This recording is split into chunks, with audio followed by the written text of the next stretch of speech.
speculation that he had become involved with the mafia. His killers, or his presumed killers, were basically four of the people that were closely involved with his getaway, his escape from Rome to London, plus a mafioso who's said to have ordered the killing. Though the actual killer himself, the person who's allegedly carried out the murder, has died very conveniently about 5 or 6 years ago, so he won't be around to give evidence. We know that Roberto Calvi was murdered. It was not a suicide.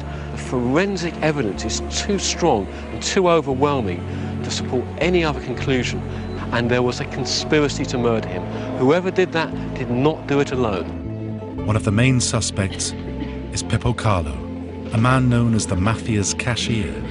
He is currently serving a life term in an Italian jail for unrelated mafia crimes.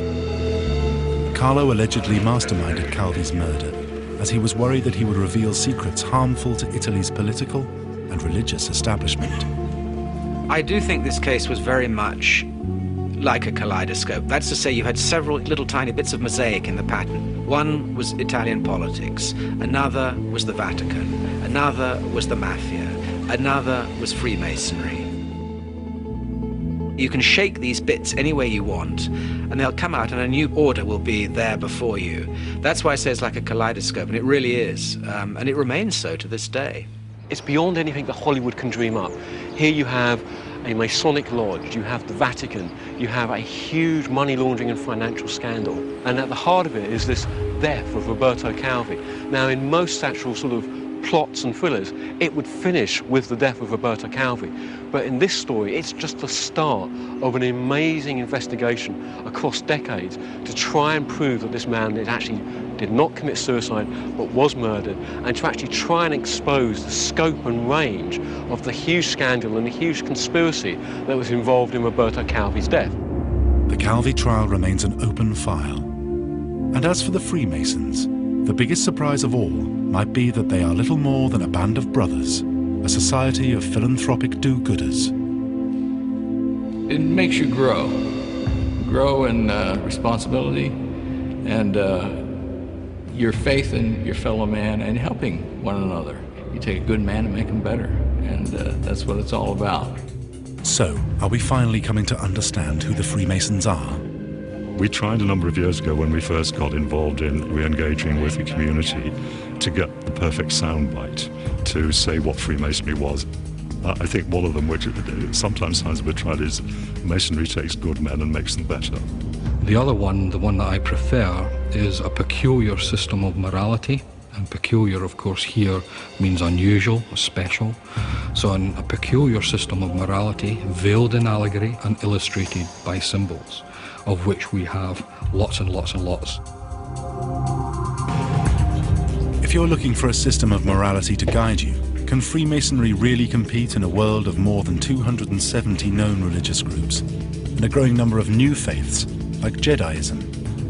This still doesn't explain the secrecy. I think the whole idea of a secret society, while understandable in the context of the Middle Ages and the Inquisition, I don't really think that there's any need for the secrecy today. After all, we're not burning people at the stakes anymore, so I think it ought to be on the table. We ought to discuss things in an intelligent manner.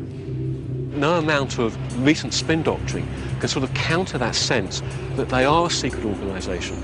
And for a lot of people, we see on that blank space in the map all sorts of monsters, all sorts of demons, all sorts of fears and paranoias realised, and people will continue to project because there are secrets at the heart of Freemasonry which are not revealed to the mass of the public. People are always going to believe what they want to believe, and unfortunately, conspiracy theories have a great immunity from truth. You can point out the absurdity of them, you can present contrary evidence. Certain people often want to believe in that conspiracy theory, and that's unfortunate. The evidence points to a club that gives its members, whoever they might be, the chance to embark on a unique series of self-improvement classes. You know, Masonry is a little bit like the Hotel California. You can check out anytime you like, but you can never leave. That is, you can quit being a member, stop paying dues, and stop attending meetings, But the changes that are brought about in you as a human being through the process of initiation, those can't be undone.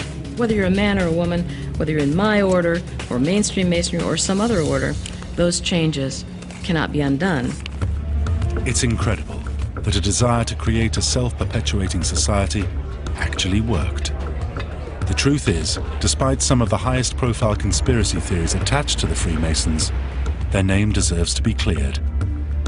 The question for the future is, will the organization's new drive for openness be enough to make the conspiracy theories disappear once and for all?